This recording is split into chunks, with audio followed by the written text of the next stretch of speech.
আসসালামু আলাইকুম, সবাই কেমন আছেন? আমি সোনিয়া আফরিন চলে এসেছি নতুন একটি ভিডিও নিয়ে। আজকে আমি রান্না করব মুরগির মাংসের ঝাল। এর জন্য কড়াইতে একটু বেশি পরিমাণে তেলের মধ্যে প্রায় 1 কেজির মতো পেঁয়াজ আমি দিয়ে দিয়েছি। পেঁয়াজ দেখে বুঝতে পারবেন আর ভিউ দেখেও বুঝতে পারছেন ভিডিওটা বাড়িতে থাকা অবস্থায় করেছিলাম। অনেক দিন পর ভয়েস দিয়ে দিচ্ছি। যাই হোক, পেঁয়াজের মধ্যে আমি সামান্য পরিমাণে একটু লবণ দিয়ে দিলাম যেন পেঁয়াজটা তাড়াতাড়ি নরম হয়ে যায়। এখন আমি এইখানে মশলাটা রেডি করে নিব। এখানে আমি প্রায় 2 টেবিল চামচের মতো গরম মশলা বেটে নিয়েছি। দিয়ে দিচ্ছি স্বাদ মতো লবণ।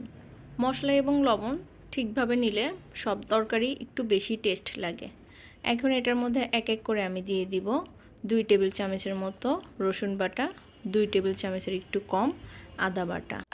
আরও দিয়ে দিচ্ছি এইখানে 1 টেবিল চামচের মতো নর্মাল জিরা বাটা। এগুলো দেওয়ার পরে এখন এইখানে আমি অ্যাড করে দিব অল্প একটু সাদা সরিষা। সরিষাটা পুরোটাই অপশনাল, চাইলে আপনারা নাও দিতে পারেন, কিন্তু সরিষা দিলে একটা ঝাঁঝালো ভাব থাকে, খেতে মজা লাগে। এইখানে অ্যাড করে দিচ্ছি 1 চা চামচের একটু বেশি সয়া সস। লবণের পরিমাণটা একটু কম রেখে সয়া সসটা চাইলে বাড়িয়েও দিতে পারেন। এইখানে আমি এখন দিয়ে দিব মশলাগুলোর মধ্যে বাকি উপকরণ, গুঁড়া মশলাগুলো। এখানে আমি প্রায় 2.5 টেবিল চামচের মতো ঝাল লাল মরিচের গুঁড়াটা নিয়েছি।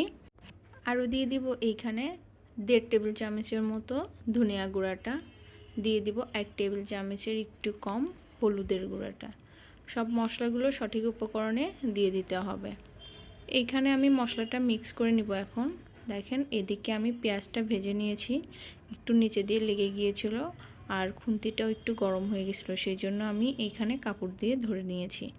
এখন এটাকে নেড়ে চেড়ে অ্যাভারেজ করে দিচ্ছি আর চুলার আঁচটা একটু কমিয়ে দিচ্ছি। পাশে থেকে আমার আব্বা বলছে তেলের পরিমাণটা কম হয়েছে, আর একটু তেল দাও।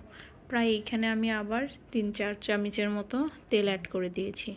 এখন এটার মধ্যে আমি অ্যাড করে দিব মশলাটা, কারণ আব্বা একটু ঝাল, তেল, লবণ এগুলো খেতে পছন্দ করে, সেই জন্য সবসময় এরকমই দিতে হয়। আর আমার আব্বা কিন্তু অনেক ভালো রান্না জানে, এটা আপনারা অনেকে হয়তো বা জানেন না, বা যারা আমার রেগুলার ভিডিও দেখেন তাদেরকে কিন্তু মাঝে মাঝে আমি বলেছি যে আব্বা অনেক চুজি টাইপসের, যে সব ধরনের খাবার বা সব রান্না সে পছন্দ করে না, কারণ সে নিজেই দুর্দান্ত রান্না করতে পারে। আর যে ছেলেরা দুর্দান্ত রান্না করতে পারে তারা কিন্তু সবার রান্না সহজে পছন্দ করে না। যাই হোক, আমি মশলাটা ভালোভাবে মিক্স করে নিচ্ছি পেঁয়াজের সাথে। এখান থেকে যখন একটু তেল ছেড়ে দিবে তখন এটার মধ্যে আমি মাংসটা অ্যাড করে দিব। আর আজকে একটু বেশি কথা বলছি, কারণ আগে আমার ভিডিওগুলোতে আমি মুরগির মাংস রান্নাগুলো দেখিয়েছি, সেই জন্য মোটামুটি আমার আপুগুলো সবাই ভালোভাবে জানে যে মুরগির মাংসটা আমি কীভাবে রান্না করতে পছন্দ করি।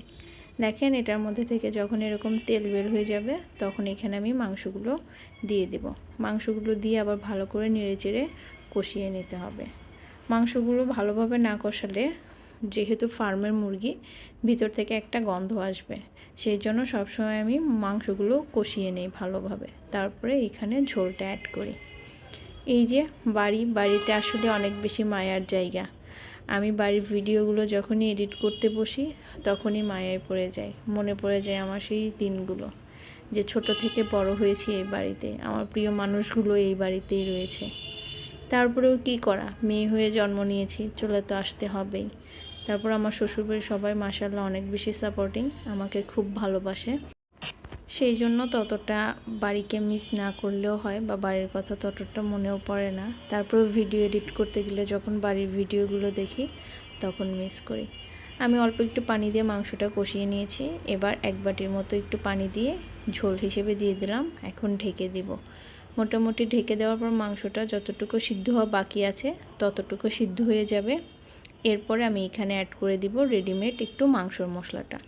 এটা অপশনাল, চাইলে নাও দিতে পারেন, যেহেতু আগেই সব ধরনের মশলা এখানে অ্যাড করা হয়ে গেছে সেই জন্য। এখন আমি এখানে প্রায় 1 চা চামচের মতো রেডিমেড মাংসের মশলাটা অ্যাড করে দিলাম।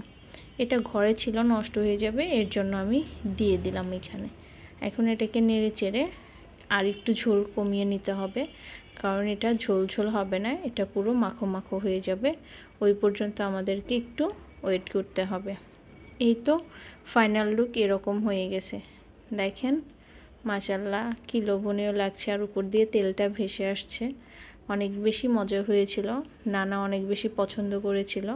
আর মাংস রান্নাটা যেহেতু নানার জন্যই করেছি, নানা এসেছিল এর জন্য, যে নানা মাংস খেতে একটু পছন্দ করে সেই জন্য। এই তো আমি সার্ভ করে নিয়েছি। কেমন হয়েছে কমেন্টসে জানাবেন। আর আমার রান্নাগুলো আপনারা যেভাবে সাপোর্ট করেন বা রান্নাগুলো ভালোবাসেন সেভাবে আমাকে সাপোর্ট করে যাবেন। দেখা হবে নতুন কোনো ভিডিওতে ইনশাল্লাহ। আজকের মতো এ পর্যন্তই। সবাই ভালো থাকবেন, আমার জন্য দোয়া করবেন। আল্লাহ হাফেজ। আসসালামু আলাইকুম।